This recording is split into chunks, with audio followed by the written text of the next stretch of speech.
What if the smartest person you could possibly imagine was also the most deeply religious? It sounds like a contradiction, right? Well, today we're going to dive into that fascinating and, let's be honest, kind of tense relationship between raw intelligence, faith, and the thing that's challenging both of them like never before: artificial intelligence. And let's just get right to the heart of it with a big question. It's one that really pushes back on a huge assumption in our culture. When a certified genius, someone with an off-the-charts IQ, starts talking about God, should we lean in and listen a little closer? Or is there a point where that big brain becomes, I don't know, irrelevant or maybe even gets in the way?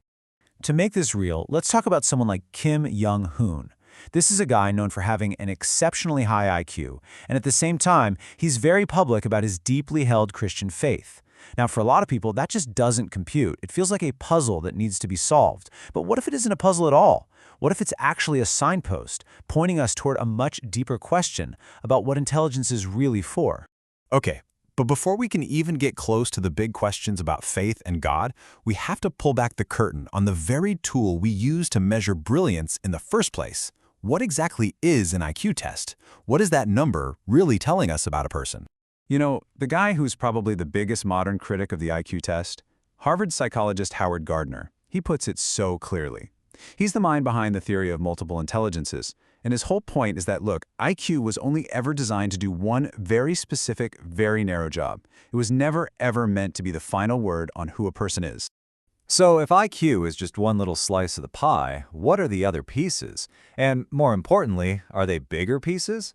What are the truly crucial parts of being human that this one little number completely, utterly ignores? And you can really see that divide right here. On one side, you've got everything IQ is great at, logic, patterns, math problems. But on the other side, well, that's where you find the stuff that makes us human, right? Things like your moral compass, empathy, wisdom. These things aren't just missing from the test. You probably couldn't measure them if you tried. And that leads us to make a really big mistake. We've basically put IQ on this pedestal that it was never built for.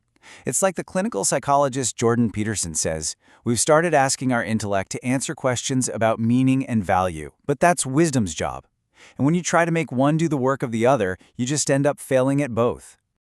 So right as we're starting to really get our heads around the limits of human IQ, a totally new player crashes the party. Artificial intelligence is here, and it is forcing us to completely rethink what we thought made us so special in the first place. And let's be clear, this isn't some sci-fi movie plot anymore. It is a fact. In the very specific areas that IQ tests are designed to measure, things like computation, recognizing patterns, solving complex logical problems, machines are now just better. They're faster, they're more accurate, and they never ever forget. I mean, just look at this. The chart pretty much says it all. The very metrics we used for a century to decide who was the smartest human, we've been completely left in the dust. But here's the thing. This isn't a moment for us to feel bad. It's actually a huge moment of clarity. It kind of frees us up to ask a way more interesting question. Right. If machines can outthink us in that raw computational sense, what's the missing ingredient? What is the essential human thing that just isn't captured by pure processing power? And this, right here, this is the whole game. An AI has no lived experience. It has never felt joy or grief or suffered a loss. It doesn't stay up at night wrestling with its purpose or its values because it doesn't have any. It has processing, sure, but it has zero consciousness. It can give you an answer to a question, but it can never, ever create meaning. The historian Yuval Noah Harari just puts a perfect button on all of this. He says, machines can solve the problem better than we can, but they have absolutely no idea why the problem even matters. And that is the critical difference we've been building towards, the difference between intelligence and meaning. Okay, so this brings us right to the core of what we're talking about today. If meaning and lived experience are what separate us from the machines, how does that apply to the ultimate question of meaning, the question of God? Well, it suggests there are two completely different paths you can take. So the first path treats God as a logical problem. It's like a math equation you have to solve, or a theorem you're trying to prove or disprove.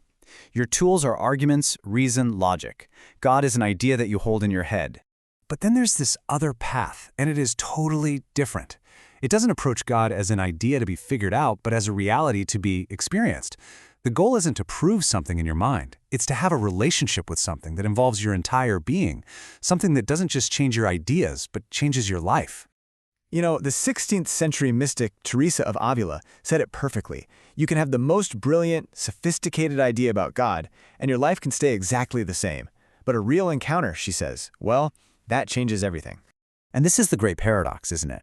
A really powerful intellect can sometimes become a fortress. The ego loves to be in control, it loves to understand everything, and it can use intelligence as a shield against anything it can't explain. But spiritual experience, according to thinkers from Carl Jung to countless mystics, isn't about control. It's about the exact opposite. It's about surrender. It's about being vulnerable and open. So let's pull all these threads together. We've taken a hard look at IQ, we've faced the challenge of AI, and we've put logic up against this idea of encounter. So now, let's go back and finally answer that original question. Who actually gets to speak with authority on these matters? Let's just ask it again nice and plain. Does being the smartest person in the room give you some kind of special insight into the divine? Is your IQ score a qualification for being a spiritual authority? Well, when you actually look at what faith traditions themselves value, it's like they're trading in a totally different currency. The things that matter have nothing to do with IQ. It's all about qualities of the heart, of the spirit, things like a deep commitment, humility, being open, being able to let go, building a relationship. You can't measure any of that on a test. And maybe the philosopher Søren Kierkegaard just says it best. He argues that if you confuse these two things, intelligence and spiritual authority, you haven't just misunderstood one of them. You've misunderstood both. It's like trying to use a hammer to paint a picture. You've just got the wrong tool for the job. So, here's the final verdict. Having a high IQ does not qualify you to be a spiritual authority. But, and this is just as important, it doesn't disqualify you either. It's simply irrelevant. It's not part of the equation. Faith is its own thing, standing completely apart. And really, that's the ultimate takeaway here. The path to spiritual knowing was never about climbing some intellectual ladder to prove you're the smartest one there.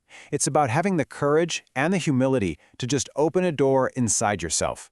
It was never about being smarter. It was always about being open.